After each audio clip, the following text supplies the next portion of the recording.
मध्य प्रदेश में बीजेपी के बड़े लीडर्स के दौरे शुरू हो गए हैं। बीजेपी का फोकस कांग्रेस की मजबूत सीटों को डैमेज करने का है। इसको लेकर आज केंद्रीय मंत्री पीयूष गोयल शिवपुरी जिले की करैरा विधानसभा सीट पर जन आशीर्वाद यात्रा और चुनावी सभा को संबोधित करने के लिए आए हुए हैं। इस दौरान पीयूष गोयल ने ग्वालियर में पत्रकार वार्ता को संबोधित किया, जिसमें पीयूष गोयल ने वन नेशन वन इलेक्शन को लेकर कहा, ये विचार कई पार्टियों के नेताओं ने अलग अलग समय में रखा है। ये विचार लागू होता है तो देश का रुपया, समय, कर्मचारियों के काम की बचत होगी। विपक्ष डरता है, ना तो उसके पास चेहरा है ना चरित्र है। विपक्ष चाहता नहीं है कि देश में विकास हो। विपक्ष की जब सत्ता रही तो देश प्रदेश विकास में पिछड़े हैं। मोदी और बीजेपी सरकारों ने विकास के नए आयाम बनाए। इसके साथ ही उन्होंने कहा, इस बार एमपी में एक तरफा चुनाव होगा। जनता ने मन बना लिया है, प्रदेश में भाजपा को बहुमत मिलेगा। वहीं इंडिया गठबंधन पर गोयल ने कहा है, इंडी अलायंस प्रचार करें, लेकिन उनके युवराज तो विदेश में बैठे हैं। ये गठबंधन यूपीए से भी ज्यादा कमजोर है। वहीं जम्मू कश्मीर में दुखद घटना हुई है। सरकार सख्त कदम उठाएगी, लेकिन हालात 4 साल में कश्मीर में पत्थरबाजी की घटनाएं थम गई हैं। फारूक अब्दुल्ला संवेदनशील मसले पर राजनीति कर रहे हैं। वहीं स्टॉलिन पर कहा है, किसी भी धर्म पर गलत बयानी करना संविधान के खिलाफ है। यह सोची समझी रणनीति है। आज जनता इसके खिलाफ है। साथ ही उन्होंने ये भी कहा, अटल जी की पावन भूमि में आने का मौका मिला है। मुझे बचपन से अटल जी का स्नेह मार्गदर्शन मिला। आज मोदी जी के नेतृत्व में काम करने का सौभाग्य मिला। अभी एक देखिए, ये एक विचार कई वर्षों से कई नेताओं ने, अलग अलग पार्टी के नेताओं ने ये विचार रखा है। विचार के ऊपर पूरी गंभीरता से और गहराई से सभी उसके जो पहलू हैं, उन पहलुओं को सामने लेके, उनको सामने रखकर इसमें से एक अच्छा अगर मार्ग निकलता है तो मैं समझता हूँ देश के हजारों करोड़ रुपए जो अलग अलग समय इलेक्शन में लगते हैं, जो देश की व्यवस्थाएं पूरे समय इलेक्शन में व्यस्त रहती हैं, जो हमारे शिक्षक जिनका प्राथमिक काम शिक्षा देना है, उनको अलग अलग चुनाव में लगना पड़ता है, जिससे उनके काम में कठिनाई आती है, हमारे विद्यार्थियों को कठिनाई आती है। और साथ ही साथ जो विकास की धारा कई बार रुक जाती है, अलग अलग चुनाव अलग अलग समय होने के कारण, जो आचार संहिता बार बार लगने के कारण जो विकास की धारा रुकती है, ऐसे कई पहलुओं जिनका लाभ देश को मिलेगा वन नेशन वन इलेक्शन से। लेकिन इसमें सभी के विचार सम्मिलित हो, सभी की अलग अलग परंपराओं को सामने रखा जाए, उसको सुनिश्चित करते हुए, उसका सम्मान करते हुए कैसे इसको आगे बढ़ाएं। ऐसा है कि विपक्ष डरता है, क्योंकि विपक्ष के पास ना तो चेहरा है ना चरित्र है।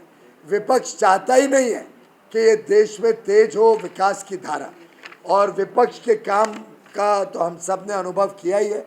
आखिर आज़ादी के बाद लगभग अधिकांश वर्ष तो विपक्ष के और ख़ास तौर पे कांग्रेस की सरकारें रही है, और हमने देखा कि चाहे वो कांग्रेस की सरकार हो, मध्य प्रदेश की हो, केंद्र की हो, अलग अलग राज्यों की हो, उन्होंने देश को पिछड़ा ही रखा। आखिर मध्य प्रदेश भी पहले तो एक बीमारू राज्य के रूप में ही पहचाना जाता था। वो तो शिवराज जी आए, उन्होंने प्रदेश का कायाकल्प किया। जब माननीय प्रधानमंत्री नरेंद्र सिंह मोदी जी को मौका मिला केंद्र में आने का, उन्होंने जिस प्रकार से देश का पूरा नक्शा बदला, जिस प्रकार से देश में आज हर एक व्यक्ति की सामान्य जरूरतों के ऊपर ध्यान देते हुए देश को बदलाव और देश को एक नई दिशा, नए आवाम पे लेके गए, उससे आज पूरा देश प्रसन्न है और उससे आज विपक्ष परेशान है। इस बार का चुनाव एक तरफा भारतीय जनता पार्टी के पक्ष में है। मध्य प्रदेश की जनता ने मन बना लिया है भारतीय जनता पार्टी को और कमल के ऊपर पूरा अपना समर्थन और आशीर्वाद देने के लिए।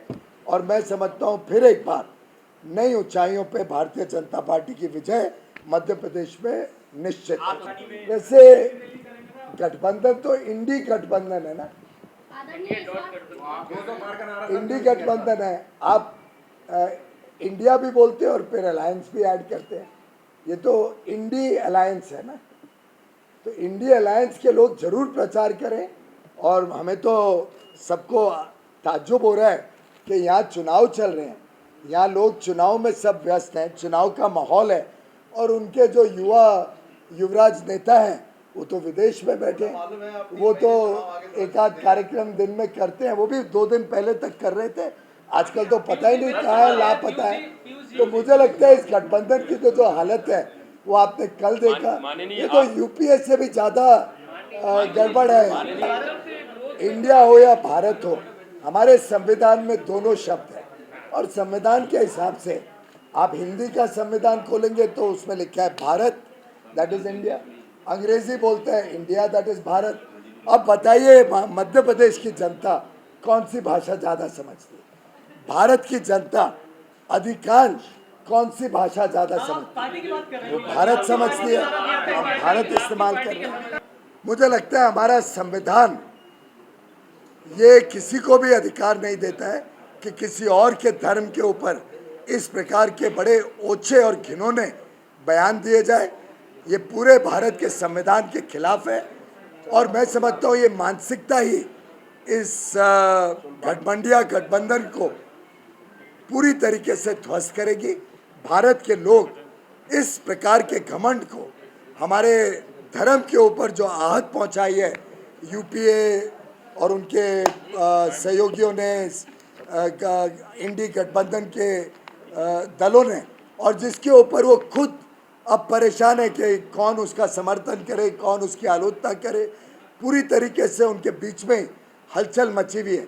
मैं समझता हूँ ये इनकी सोची समझी रणनीति है कि हिंदुओं के खिलाफ वो इस प्रकार के बयान कर रहे हैं। हिंदू समाज नाराज है, और पूरा हिंदू समाज इसका पूरा मुंह तोड़ जवाब है।